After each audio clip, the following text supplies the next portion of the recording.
Bueno, pero cuando salgamos de aquí allá abajo podemos tener esa lista. Entonces, parte del aprendizaje también. el segundo elemento que es importante entenderlo es que el Estado siempre va a ser un órgano de dominación de clase. Si la clase que está en el poder es la clase de los amos, el Estado se va a organizar en función de los privilegios que los amos quieren tener, quieren mantener, quieren reproducir, y los amos no están dispuestos a salir de sus privilegios porque las clases sociales nunca se suicidan. Y si el Estado es un Estado estructurado como un Estado feudal, las leyes, las normas, las políticas que se adoptan es para proteger los intereses de clase, de esa clase feudal, aristócrata, como se le quiera llamar. Y si el Estado es un Estado capitalista, ese Estado también se encarga de que se pueda mantener y reproducir ese Estado sin que los privilegios de las clases que estén arriba, los sectores de clase que estén así, arriba, se caigan. Por lo tanto, cuando se quiso transformar el Estado de los esclavos, para dejar de ser esclavos, se tuvieron que levantar y luchar.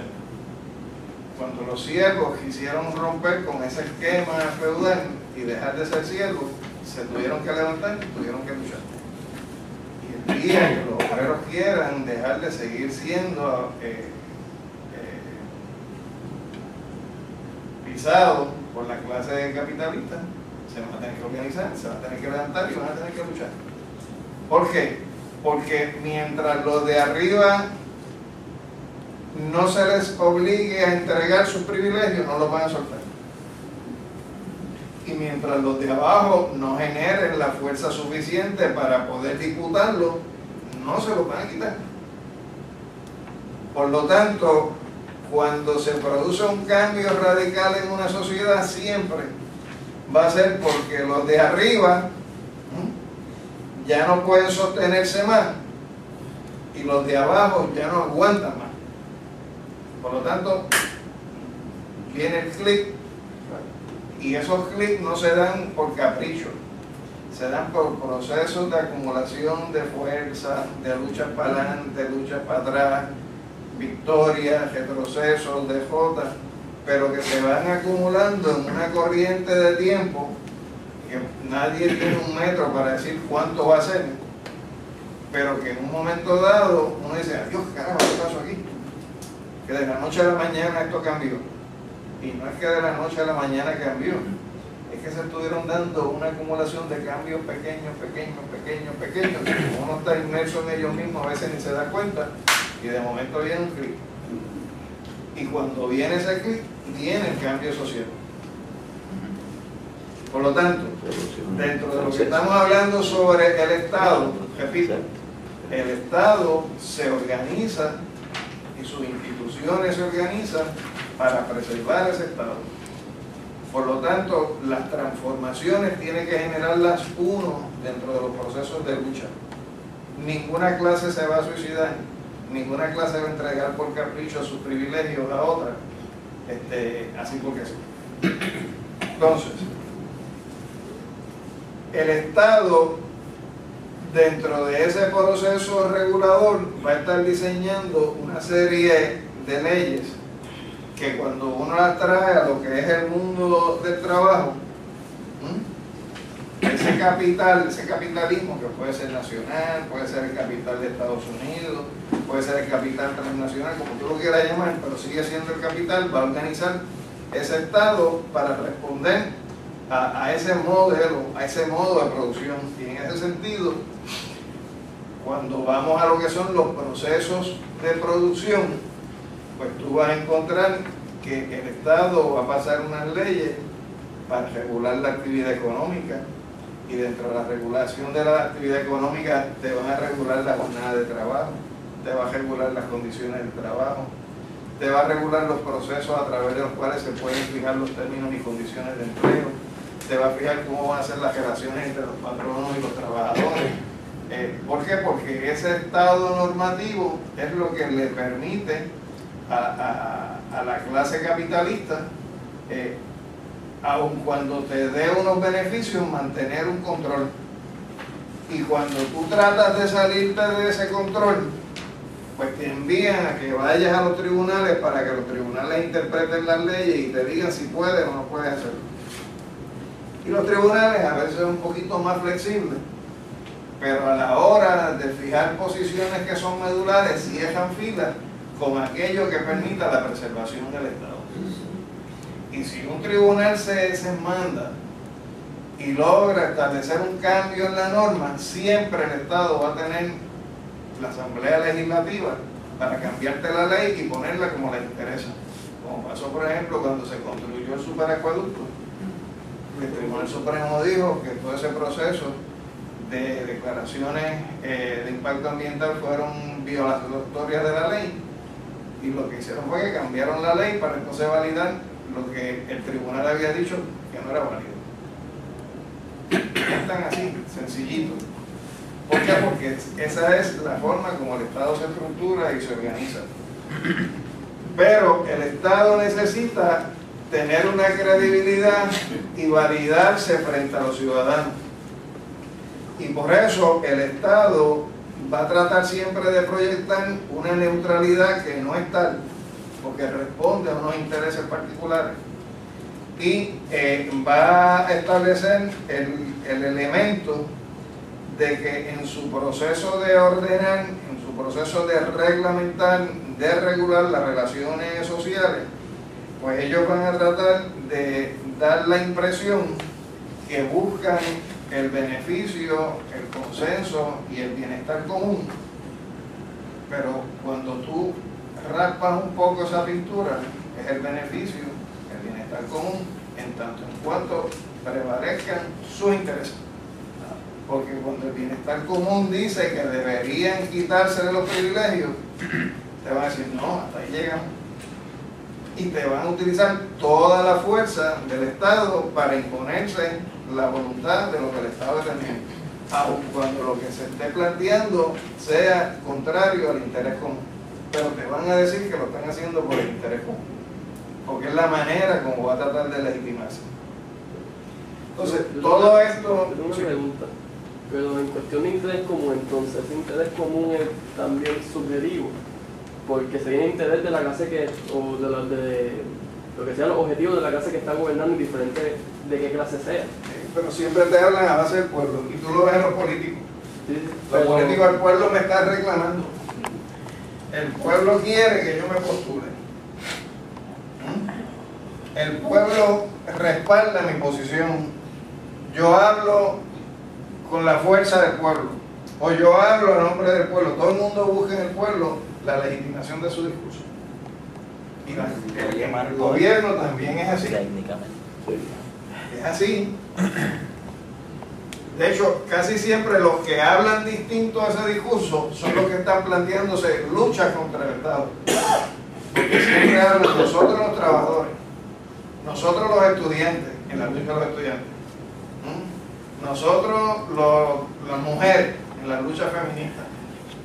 Te habla en nombre de las cosas esas amplias, que son los que están en la política oficial. Entonces, todo esto que estamos hablando de la jornada de trabajo, del enfrentamiento a la jornada de trabajo, por ejemplo, Marx, en una cita del Capital, lo sintetiza en un párrafito. Y vamos a leerlo. Dice, pugnando por alargar todo lo posible la jornada de trabajo, llegando incluso, si se puede, a convertir una jornada de trabajo en dos. El capitalista afirma sus derechos de comprador.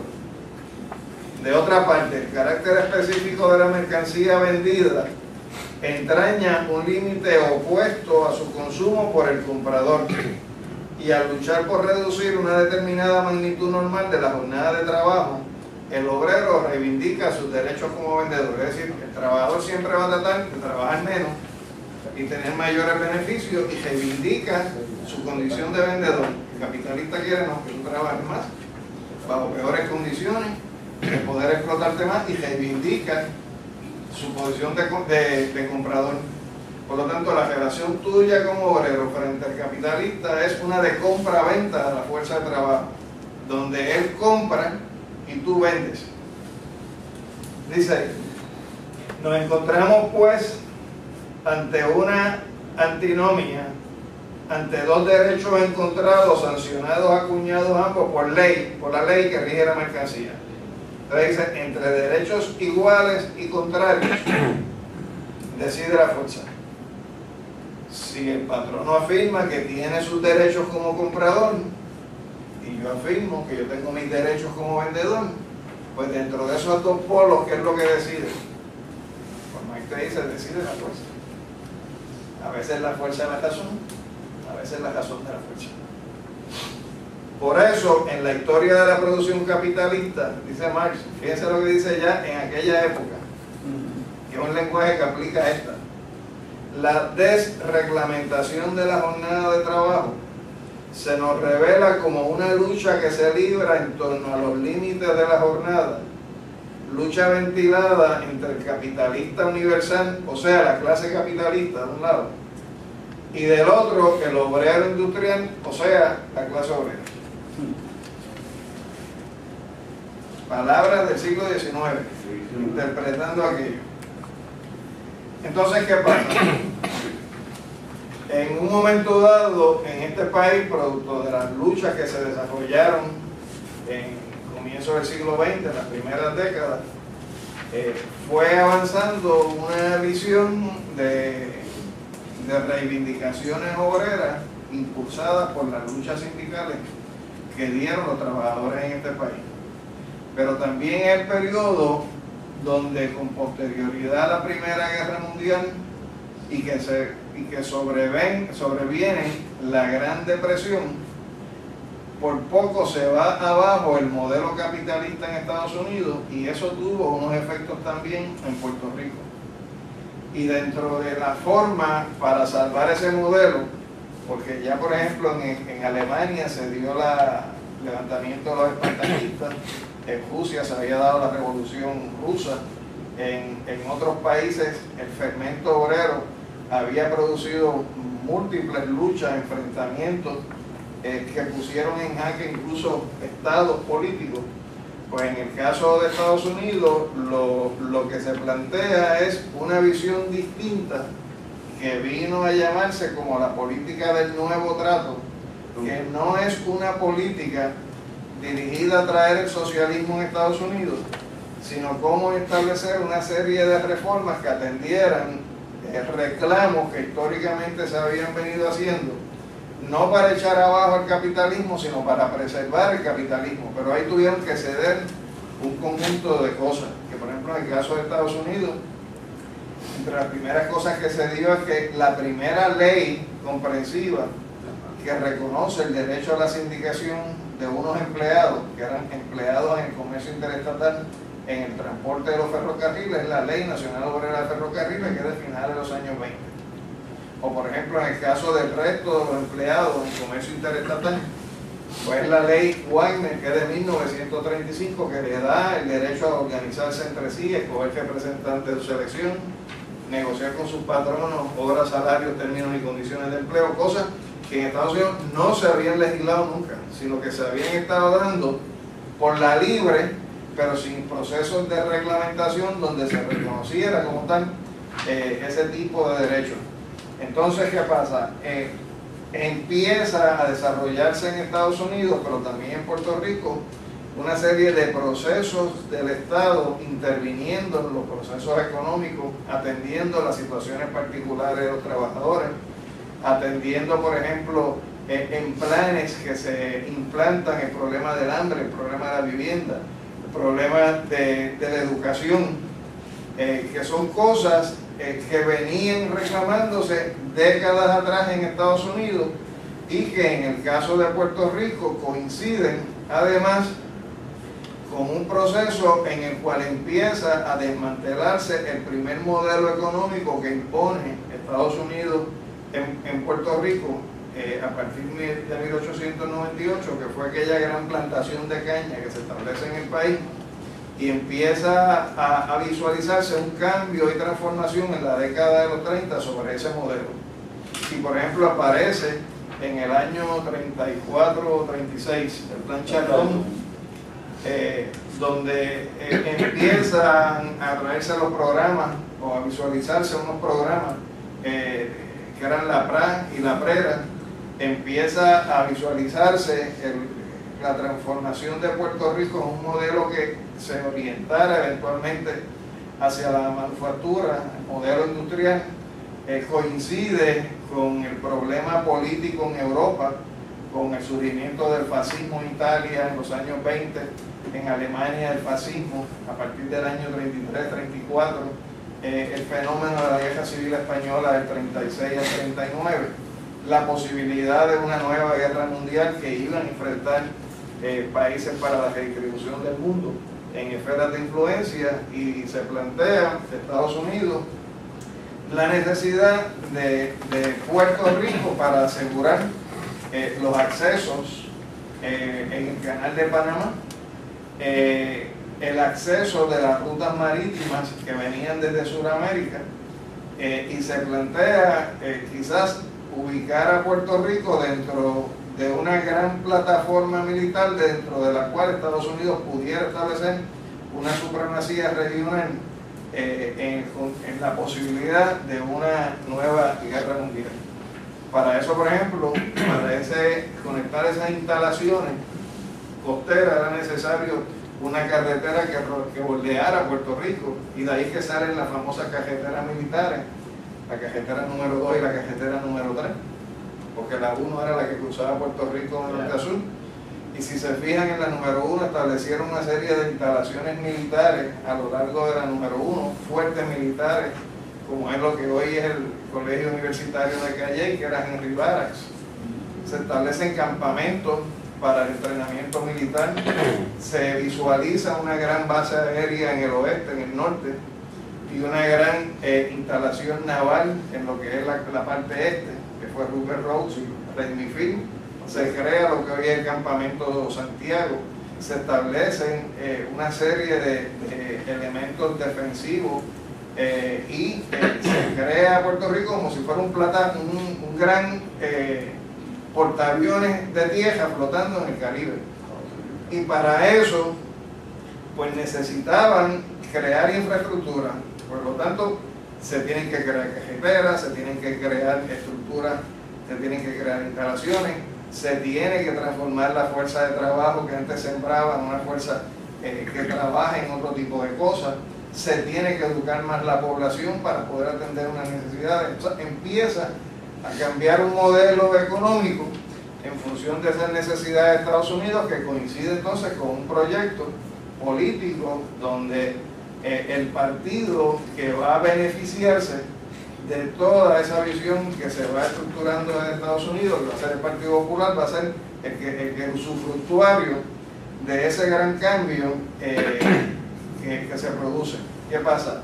En sus orígenes ese partido es un partido que, independientemente, para no entrar en ese debate cuál era su visión sobre el estatus, es también un partido que incorporaba gente que se había venido fogueando en el país en las luchas de los trabajadores, en las luchas obreras, en procesos huelgarios, vinculado a estructuras sindicales, como fue en un momento dado la Federación Libre de Trabajadores, como era la Central General de Trabajadores, incluso en sus divisiones, las divisiones que surgieron.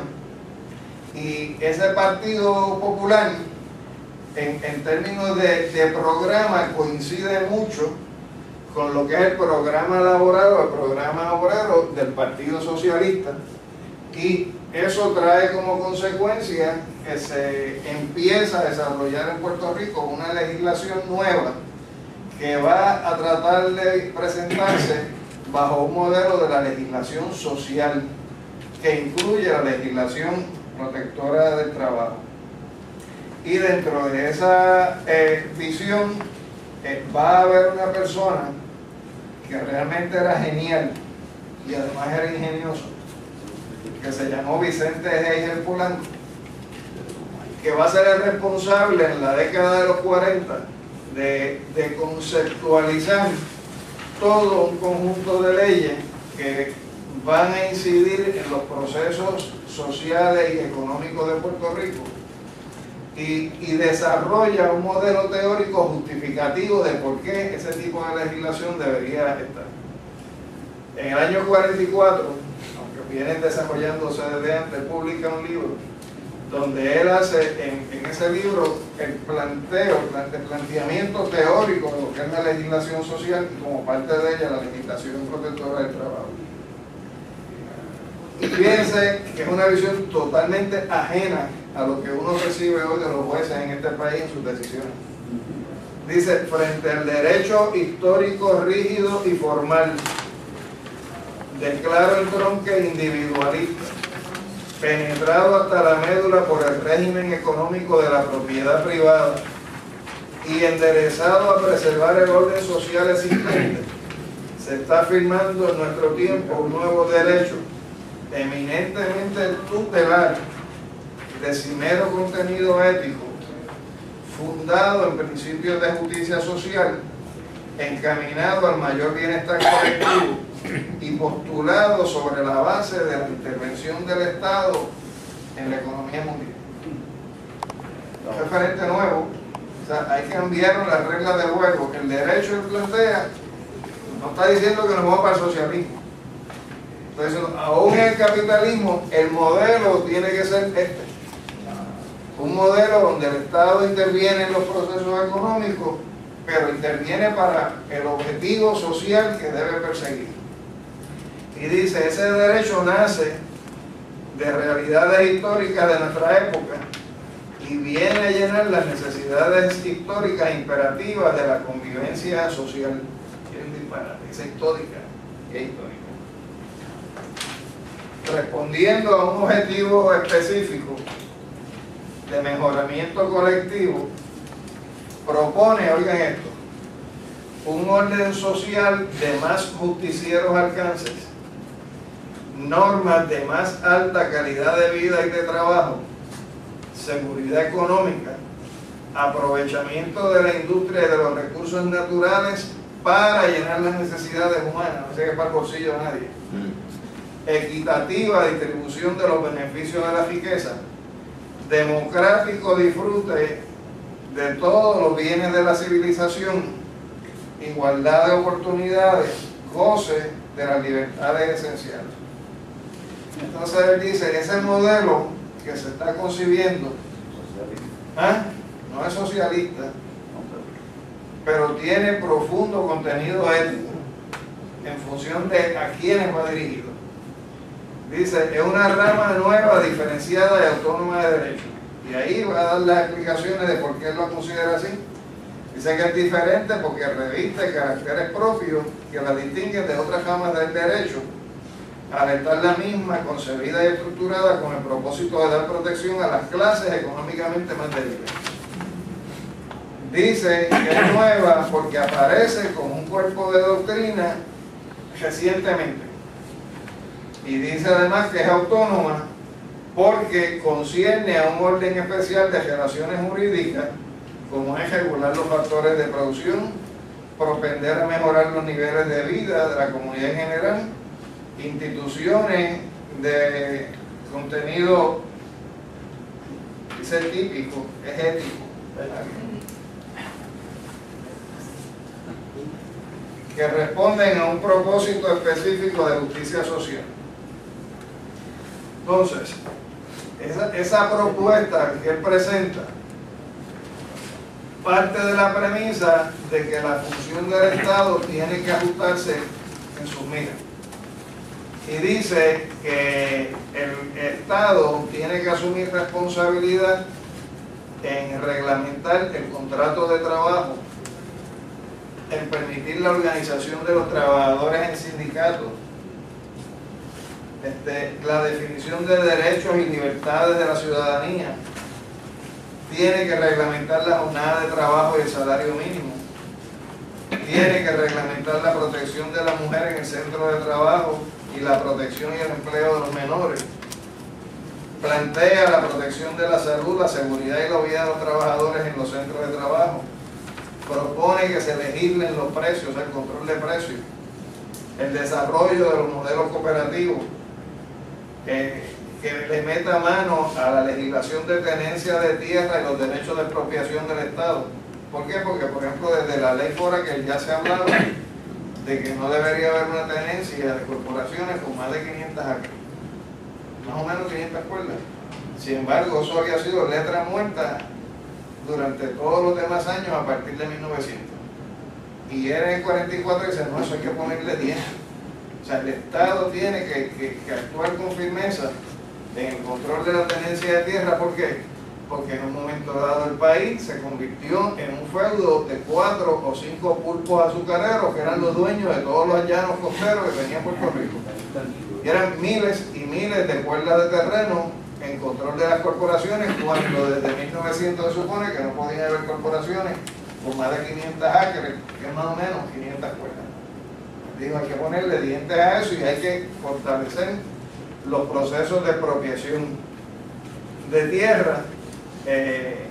Plantea la protección de la pequeña propiedad, la construcción de viviendas y la eliminación de arrabales, la reglamentación de los alquileres y la fijación de precios para inquilinos, reglamentar los procesos de desahucio, promover el interés social y económico, fomentar la cultura y la instrucción pública y la planificación y el fomento industrial. Fíjense que es el diseño o el dibujo de un país distinto al que había antes, y ciertamente es un país distinto al que se nos quiere construir ahora.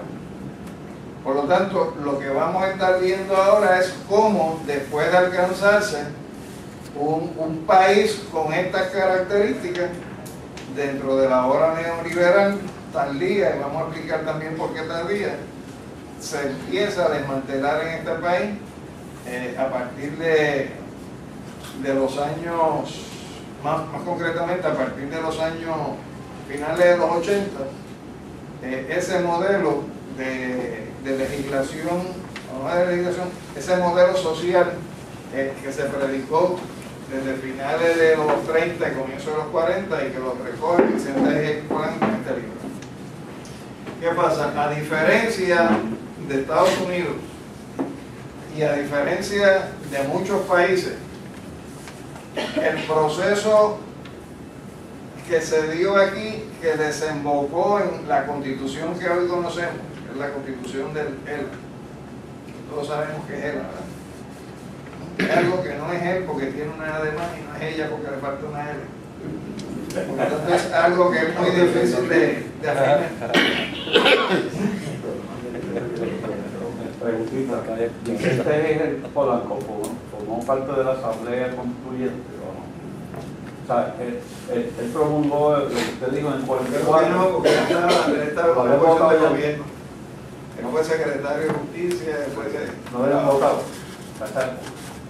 En el 52 sí, después de lo que dijo que era una farsa. No, en esa época él estaba en cantazo contra el gobierno. Entonces, ¿qué pasa? En el proceso constitucional que se da en Puerto Rico entre el año 51 y 52, donde no participa el independentismo porque lo boicotea, porque se plantea que es un reajuste, en efecto fue de la Federación Colonial. Ciertamente habían dos partidos con una alta composición de delegados en esa asamblea que venían de filas obreras y trabajadoras, que se estuvieron cosiendo en esa lucha de los años 30 y los años 40 y que fueron a esa asamblea constituyente con una visión enmarcada en esa visión que describía Jair Polanco con su libro, que fueron delegados del Partido Popular y fueron delegados del Partido Socialista. Fueron tres partidos a esa convención constituyente: Popular, Republicano y Socialista. Pero en la comisión de la Carta de Derechos se encargaron de meter delegados que afirmaran la necesidad de poner en la Constitución los derechos principales de los trabajadores en Puerto Rico, para asegurarse de que no se trasteara con eso.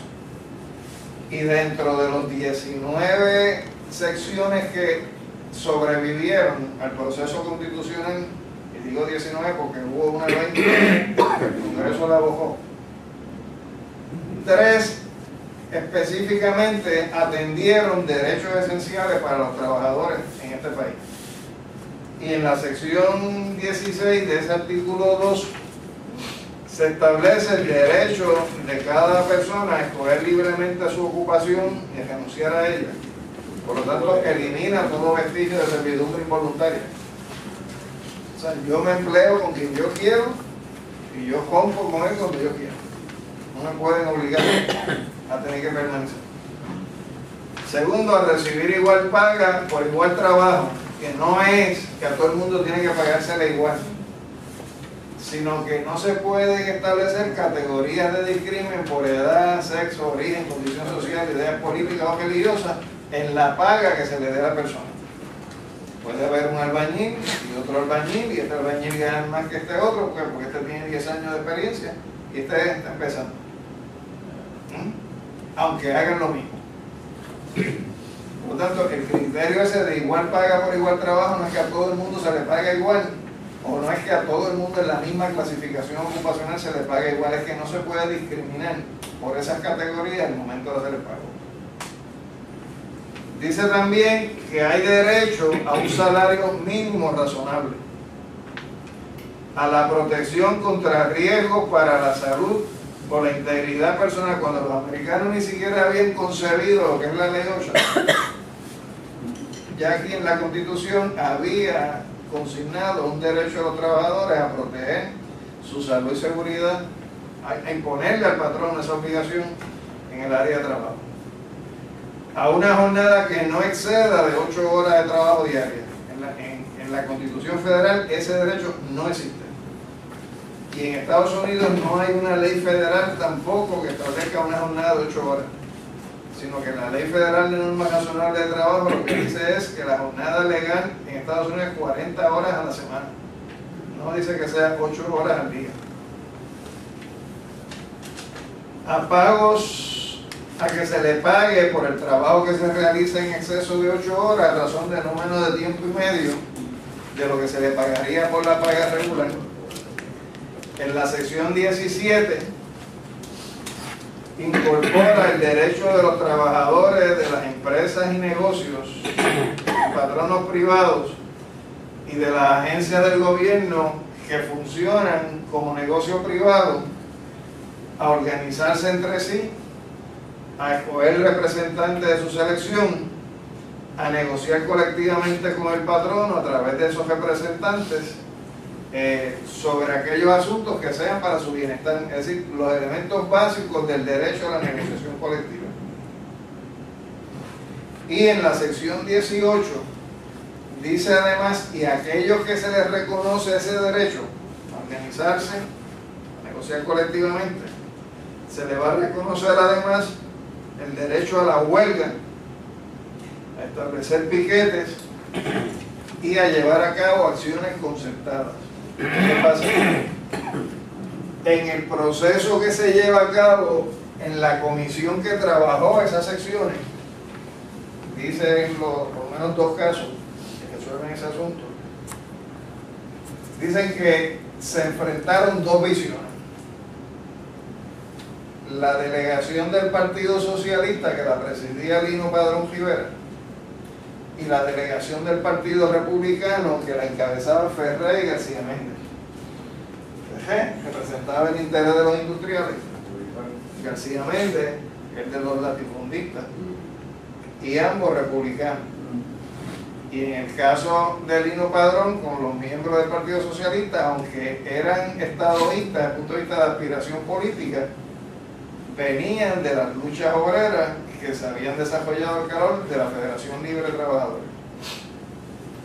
Y dice Trian Monge, en una decisión del 1976, un caso de acueducto, de que se enfrentaron y chocaron esas 2 delegaciones, estadistas, pero chocaron, donde la que encabezaba Lino Padrón Rivera decía que a los trabajadores había que darle a todos, incluyendo los del gobierno y en cualquier sitio, los máximos derechos compatibles con lo que era la Declaración Universal de Derechos Humanos, que que había aprobado las Naciones Unidas. Y Fejé y García Méndez decían que no, que había que darle derechos limitados y restringidos. ¿Por qué? Porque si esas actividades que ellos llevaban a cabo tenían como resultado que se afectaran los servicios públicos, la salud o la seguridad, pues no podían permitir que los trabajadores llevaran a cabo esas actividades. Y dice Ramón en la decisión que tuvieron varios proyectos y que se fueron decantando poco a poco hasta que finalmente se produjo esa sección 18, donde el punto de encuentro fue, de un lado, afirmar los derechos, pero ponerle un parrafito después de la afirmación que decía: nada de lo antes dicho menoscabará la facultad de la Asamblea Legislativa de aprobar legislación para aquellos casos donde surja una grave emergencia como resultado de esas acciones que ponga en riesgo la seguridad, la salud o los servicios públicos esenciales. Y ahí fue que se buscó el balance y así fue como se aprobó. No es sino hasta el año 61 que la legislatura entonces aprueba una ley, que es la ley 11, estableciendo un procedimiento para atender aquellas situaciones donde haya una grave emergencia o una amenaza de huelga que ponga en riesgo, pero no es cualquier huelga, es una que produzca ese efecto de servicios públicos esenciales, la salud o la seguridad. Es decir, que no es tampoco una decisión medalaganaria. Establece un proceso muy restrictivo y tiene que documentarse el elemento de amenaza o huelga que tenga esas consecuencias. Grave. Define que es grave. Pero así fue como se salvó la situación. La sección 20, que es la que elimina el Congreso de los Estados Unidos después que se aprobó aquí, incorporaba otros derechos también muy importantes que se fueron por el sifón, como el derecho a la instrucción primaria y secundaria gratuita, el derecho al trabajo, es decir, todo el que quiera trabajar hay que garantizarle que trabaje, el derecho a que se disfrute un nivel de vida adecuado que asegure para sí y su familia la salud, el bienestar, especialmente la alimentación, el vestido, la vivienda, la asistencia médica y los servicios sociales necesarios. Es decir, que estamos hablando de derechos que se le daban a la gente. El derecho a la protección social en el desempleo, enfermedad, vejez e incapacidad física, y el derecho de la mujer en estado grávido durante la lactancia y del niño a cuidados y ayudas especiales. Claro, pusieron que esos derechos se visualizaban dentro del desarrollo y fortalecimiento de la capacidad del país para producir los recursos que permitieran que eso se diera, pero el derecho estaba ahí. En el Congreso de Estados Unidos dijeron que eso tenía un tufo de comunismo, estamos en Guerra Fría, y dijeron que con esa disposición ahí no aprobaban la Constitución, por lo tanto esa sección completa la eliminaron. En el camino se habían venido aprobando leyes que reglamentaban las relaciones obrero-patronales, como la Ley Obrera de Ferrocarriles, que ya les había mencionado en los años 20, la Ley Wagner en el 35, la Ley Tafarni en el 47, que revoca y modifica y hace más restrictiva la Ley Wagner, la 130 en el 45 en Puerto Rico, que es la ley que le da la reglamentación necesaria a los trabajadores del sector privado y las corporaciones públicas para organizarse, y más recientemente la Ley 45, que aún con el montón de restricciones que la ley tiene, pues ciertamente habilita la posibilidad de que empleados en el sector público de la rama ejecutiva puedan organizarse en sindicatos y sobre la base de organizarse en sindicatos negociar con sus patronos horas, salarios, términos y condiciones de empleo. Es decir, que lo que estamos presentando es un país que se estuvo construyendo a lo largo de años. Hay leyes que se inician en los años 30 a aunque el grueso de estas leyes se fueron desarrollando entre 40, 50 y 70, y que fueron configurando, por lo menos teóricamente, un país donde se reglamentó la actividad laboral, donde el Estado intervino en procesos sociales, económicos, donde se reconocieron unas garantías mínimas a los trabajadores. Por ejemplo, todavía hoy en Estados Unidos, hoy no existe una ley que reglamente el despido injustificado. Eso no existe allí. Allá lo que existe es un concepto que se llama employment at will. Que yo a los estudiantes les digo que la forma de traducir employment at will es empleo me da la gana. Yo te empleo cuando me da la gana y te voto cuando me da la gana. Porque es un empleo voluntario. El principio es que el patrono, de la misma manera que tiene total libertad para emplearte, debe tener total libertad para rescindir de tu servicio. Claro, han venido otras leyes que le han puesto unos controles.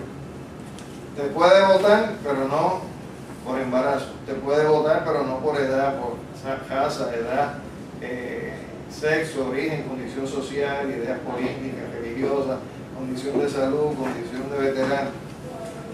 Pero si no cae en eso, te puede votar cuando le dé la gana y no tienes una protección económica durante el tiempo en que va a quedar fuera. Aquí, por ejemplo, la ley de mesada.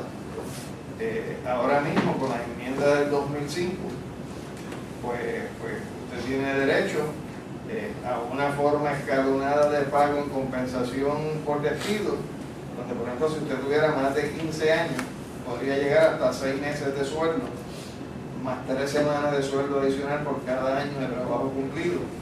Claro, hay una estructura de 1 a 5, de 5 a 10 y exceso de 1 a 5, de 5 a 15 y más de 15.